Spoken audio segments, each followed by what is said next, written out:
Benvenuti sul mio canale, io sono Anna e vorrei condividere con voi il mio interesse per le storie di True Crime. Se anche voi volete approfondire e riflettere su queste vicende, vi invito a farlo insieme a me.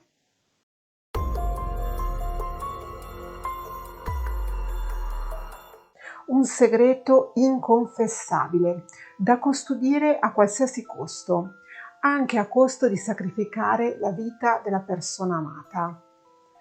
Ma quanto vale la propria identità, la propria libertà? Il fine giustifica i mezzi? Oggi vi racconto una storia incredibile, dai risvolti inimmaginabili. Oggi vi racconto la storia di Eugenia Fallini. Un piccolo disclaimer: mi scuso anticipatamente per la pronuncia delle parole straniere e anche di alcune italiane. Il caso è emerso il 2 ottobre del 1917, quando è stato trovato un corpo a Monbury, a Chestwood, in Australia. L'ufficiale medico del governo, il dottor Palmer, comunicò al coroner che il corpo era molto carbonizzato. Non erano stati trovati segni di violenza. Lo stomaco era pieno, non vi erano tracce di alcol, gli organi interni erano in perfette condizioni. La causa della morte sembrava proprio essere la carbonizzazione. Il corpo non venne identificato e i giornali dell'epoca riportarono la notizia che la polizia aveva chiuso il caso come morte accidentale.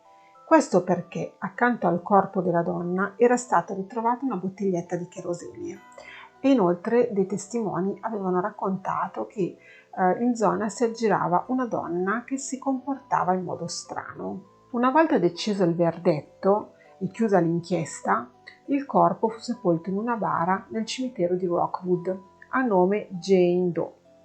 Questo nome era utilizzato nei paesi anglosassoni per le persone la cui identità era sconosciuta.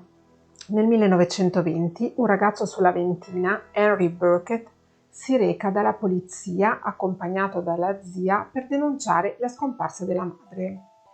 Il ragazzo racconta di non aver più notizie di sua madre da 3 anni. La madre è Annie Burkett, una donna che al momento della scomparsa aveva 35 anni ed era sposato con Henry Leo Crawford. Annie Burkett, prima di risposarsi con Henry Crawford, era rimasta vedova con un figlio. Henry Burkett raccontò alla polizia che dopo essere rientrato da una vacanza non trovò più in casa la madre e alla richiesta delle spiegazioni il suo patrigno, Henry Crawford, gli comunicò che la donna era scappata con un altro uomo. Henry però non credeva a questa tesi perché sapeva benissimo che sua mamma non sarebbe mai scappata lasciandolo solo per un uomo. Crawford, inoltre, poco dopo la scomparsa di Annie, portò Henry in un posto particolare, a The Gap, un luogo vicino a Sydney, noto per i suicidi. Dalla scogliera di questo posto Crawford si divertiva a lanciare sassi e chiese al figliastro di avvicinarsi per fare altrettanto, ma il ragazzo, che non si fidava completamente dell'uomo, non lo accontentò e poco dopo tornarono a casa. Una notte, circa una settimana dopo questo avvenimento, Crawford portò Henry a Manning Road, a Double Bay, una zona boschiva non lontano dal posto dove era stato trovato quel cadavere. L'uomo fece scavare a Henry una profonda buca e poi rientrarono a casa come se nulla fosse. Henry sapeva benissimo che la madre non l'avrebbe mai abbandonato, come invece avrebbe voluto fargli credere Crawford. In seguito a queste dichiarazioni, la polizia predispose la riesumazione del corpo di Jane Doe e grazie a una comparazione dentale e a un anello riconosciuto dalla zia di Henry, che era la sorellastra di Annie, venne riconosciuto il corpo di Annie Burkett. Secondo la ricostruzione che fece la polizia, Annie fu uccisa da Crawford durante un picnic. L'uomo avrebbe poi tentato di dar fuoco al corpo per eliminare ogni traccia e secondo gli inquirenti Crawford successivamente avrebbe anche tentato di uccidere Henry per evitare di lasciare testimoni. Nel frattempo Crawford viveva con la sua seconda moglie, Elizabeth King Ellison, una cinquantenne, che aveva sposato proprio 9 mesi prima. Crawford venne rintracciato ed arrestato a Nanandeik, un sobborgo di Sydney, il 5 luglio del 1920. Prima di essere condotto in cella, però, Crawford fece una singolare richiesta.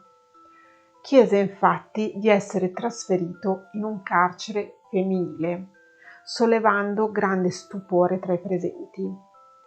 Fu allora un medico a constatare la veridicità delle sue dichiarazioni. Crawford in realtà era una donna.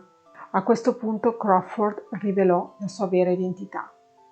Era Eugenia Falleni. Eugenia è nata in Italia, a Livorno, nel 1875 ed era la prima di 22 figli, di cui solo 17 sopravvissero. Tutta la famiglia emigrò in Nuova Zelanda, a Wellington, nel 1877, quando Eugenia aveva più o meno 2 anni. Il padre di Eugenia era un uomo molto severo ed era un rigattiere e un pescatore. Eugenia fin da piccola aveva un carattere ribelle e selvatico, aveva inoltre una grande forza fisica e una forte propensione per i lavori maschili. Già in gioventù era abituata a vestirsi da uomo per cercare di ottenere dei lavori, ma a un certo punto in giovinezza abbandona proprio la casa, la famiglia e comincia a farsi chiamare Eugene. La sua famiglia fece molti sforzi per trovarla e riportarla a casa, ma erano fortemente contrari a quel suo comportamento. Eugenia cercò anche di adeguarsi e provò addirittura a sposarsi con un cugino, un tale Marcello Falleni, ma poi prese la decisione di allontanarsi da casa per vivere da uomo. Giunto a Sydney, Falleni trovò subito impiego in mare su un grande peschereccio dove venne assunto come marinaio e dove vi lavorò per alcuni anni, fino a quando il suo segreto venne a galla. Fu scoperto durante una conversazione con il suo capitano. Mentre Falleni era ubriaco, infatti, si confuse e disse che sua nonna da piccolo lo chiamava Piccolina. Questo fece nascere dei sospetti nel capitano, che lo licenziò subito, non prima però di aver abusato di lei. Avere una donna a bordo nella tradizione marinara porta sfortuna e quindi Eugenia fu fatta scendere nel primo porto disponibile, che era quello di Newcastle, incinta nel 1898. In quello stesso anno Eugenia a Sydney diede alla luce sua figlia, Josephine Crawford Falleni, che diede a baglia ad una donna italiana come lei, Mrs. De Angelis, a Double Bay. Dopodiché riprese la sua identità di uomo, facendosi chiamare Henry Leo Crawford e dicendo di avere origini scozzesi. E di tanto in tanto faceva visita alla figlia. Josephine crebbe con Mrs. De Angelis, che chiamava nonna, la quale gli aveva detto di avere un padre che era un capitano di marina. Dopo una serie di lavori manuali, tra i quali un lavoro in un mattatoio, in un bar, in una fabbrica di gomma, nel 1912 Falleni trovò impiego presso il dottor Clark, vicino a Sydney, come guidatore di carri. Fu qui che incontrò Annie Burkett, una bellissima donna di cui Crawford si innamorò subito. Annie Burkett era una vedova che viveva con il figlio tredicenne. Per Annie, Crawford era un giovane carino che aveva occhi solo per lei, nonostante le lusinghe delle altre impiegate. Annie e suo figlio Henry lasciarono poco dopo quell'impiego per trasferirsi a Balmain, dove Annie aveva in mente di aprire un negozio con i suoi risparmi. Anche Crawford lasciò l'impiego per seguire Annie e si interessò in quell'affare. Il 19 febbraio del 2013 Dopo un breve corteggiamento, Henry Crawford ed Annie Burkett si sposarono presso la chiesa metodista di Balmain. Poco dopo la coppia si trasferì a Drummoyne, dove Crawford lavorò in alcuni hotel e in alcune fabbriche con diverse mansioni, diversi impieghi. Annie Burkett scoprì che Crawford non era un uomo proprio poco tempo prima della sua morte. Nel 1917 Annie Burkett scoprì da una vicina di casa che Henry Crawford non era un uomo e si confrontò subito col marito. Crawford però, per timore di essere denunciato da Annie, non ammise mai la verità. Il 1 ottobre del 1917 Annie propose al marito di fare un picnic lungo il fiume Lane Cove. Secondo quanto racconta Falleni alla polizia, tra i due nasce una furiosa lite. Annie, infatti, aveva detto a Eugenia che non poteva rimanere sposata con un uomo che tutti consideravano una donna. Secondo la ricostruzione di Falleni, durante la discussione Annie cominciò a correre via. Falleni la rincorse e la colpì al capo con un sasso. Annie svenne e, nonostante tutti gli sforzi di Falleni, dopo pochi minuti morì. Presa dal panico, Falleni decise di bruciare il corpo per eliminare ogni traccia che avrebbe potuto far emergere il suo segreto. Durante l'arresto, Eugenia chiese che sua moglie Lizzie non venisse a conoscenza del fatto che fosse una donna. Lizzie, infatti, era convinta di essere sposata con un uomo. Durante la perquisizione tra i suoi oggetti personali, la polizia trovò un articolo che poi fu utilizzato anche durante il processo in tribunale. Si trattava di un dildo fatto di legno e di cuoio che era nascosto nei panni. Sarebbe questo l'escamotage utilizzato da Eugenia per ingannare ben 2 donne nei momenti di intimità. Questo oggetto è divenuto un reperto storico, tant'è che è stato catalogato, conservato ed è tuttora esposto al Crime Museum di Sydney. La moglie di Falleni, Lizzie, era fortemente convinta che il marito fosse un uomo. Lo descriveva come il marito ideale. La donna però fu costretta ad abbandonare la sua abitazione a causa del clamore mediatico scatenato da questa vicenda. Nella seconda metà di luglio del 1920 venne interrogata anche la figlia di Falleni, Josephine, e in base alle sue dichiarazioni la polizia ottenne la possibilità di riesumare nuovamente il corpo di Annie Burkett. La seconda analisi post-mortem effettuata sui resti di Annie Burkett, tra cui anche i raggi X, non diedero ulteriori informazioni sulla causa di morte e Annie Burkett fu sepolta di nuovo il 24 luglio del 1920. Durante il processo testimoniarono la sorellastra di Annie, Lily Nugent, che era la donna che aveva riconosciuto i resti di Annie tramite l'anello, e il figlio Henry Burkett, che raccontò di nuovo lo strano comportamento che aveva avuto Crawford dopo la scomparsa di sua madre, ovvero l'episodio a The Gap in cui appunto aveva invitato il ragazzo ad avvicinarsi sul bordo della scogliera per lanciare sassi e l'episodio nel quale aveva fatto scavare una buca in mezzo al bosco di notte. L'avvocato di Eugenia Falleni, Maddox Cohen, obiettò che non si poteva accusare una persona di omicidio per strani comportamenti. Il dottor Palmer testimoniò di nuovo che la morte di Annie Burkett era avvenuta a causa del fuoco, ma non poteva stabilire, solo in base alle bruciature, se la donna al momento della morte era cosciente o meno. Testimoniò inoltre che le fratture che la donna aveva riportato al capo potevano essere state causate durante la carbonizzazione.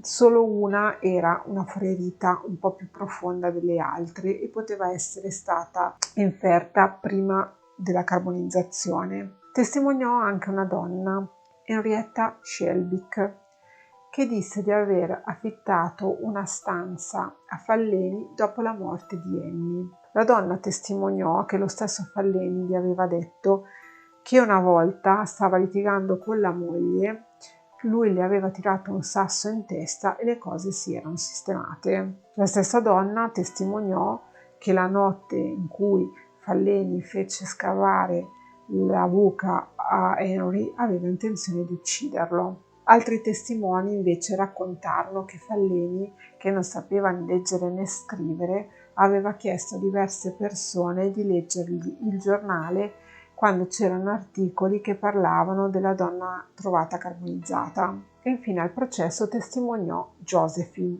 la figlia di Falleni. La donna raccontò di aver sempre vissuto con Mrs. De Angelis a Double Bay e di chiamare questa persona nonna. Fu appunto lei a spiegargli che Crawford in realtà era sua madre e che il padre era un capitano della marina. Josephine raccontò che Eugenia era molto crudele con lei quando ero piccola perché lo andava a trovare di rado e la ignorava. La nonna gli aveva anche raccontato che quando era molto piccola Eugenia aveva tentato di soffocarla. Quando Mrs. De Angelis morì, Josephine aveva 12 anni e allora Eugenia barra Crawford la portò ad abitare con sé e con Annie e il figlio Henry. Eugenia disse a Josephine che Annie aveva molti soldi e che non doveva assolutamente venire a scoprire la verità sul suo conto. Josephine non sapeva che Annie e Eugenia fossero sposate, ma aveva notato che le due condividevano la stessa camera da letto.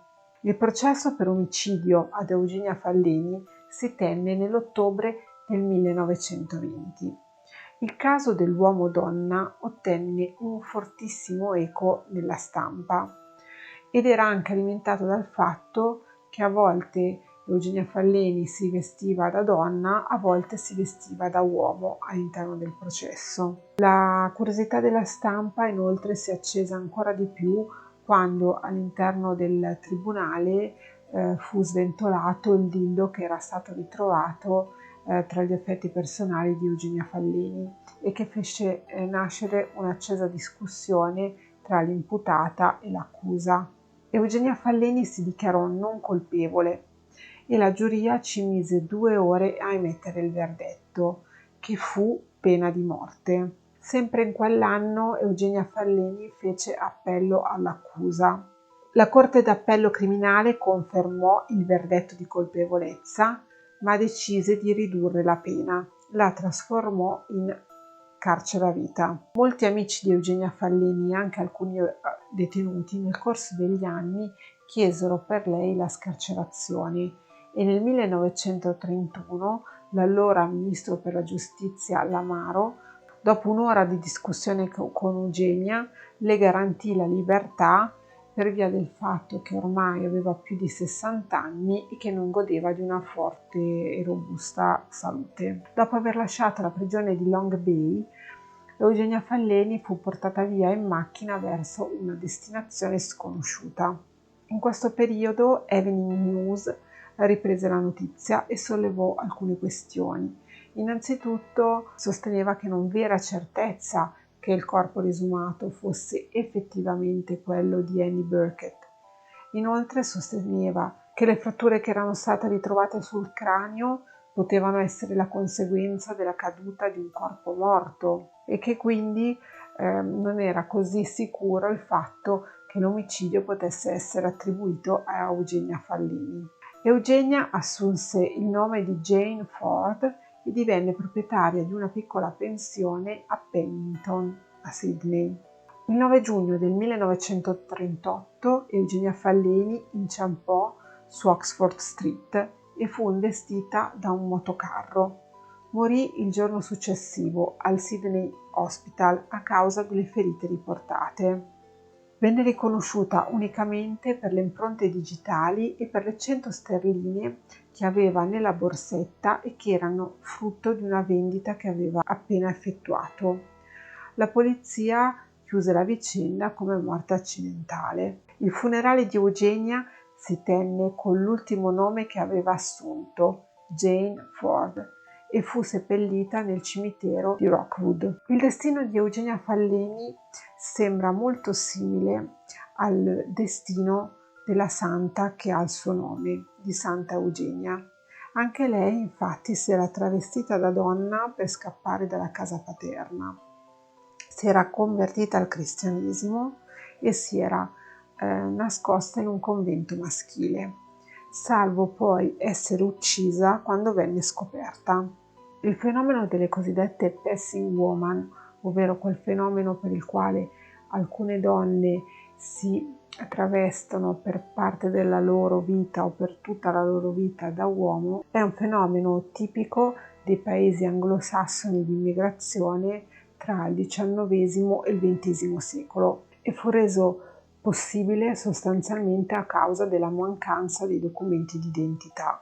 Il travestitismo maschile è sempre stato perseguito molto di più di quello femminile, perché per i nostri avi era un peccato maggiore il fatto che una donna che fosse un essere inferiore volesse assurgere al livello superiore del maschio. Le motivazioni che spingevano le donne a travestirsi da uomo, oltre all'aspetto sessuale, era anche un aspetto di tipo economico, perché da uomo guadagnavano molto di più e in alcuni casi avevano la possibilità di mantenersi anche senza un'altra figura, quindi era anche un aspetto di sopravvivenza. Come uomini inoltre avevano la possibilità di avere un conto corrente, di firmare assegni, di possedere delle proprietà, di votare e tanti altri diritti che altrimenti non avrebbero avuto. Queste sono tutte le informazioni che ho trovato su questo caso. Non vedo l'ora di leggere le vostre opinioni nei commenti.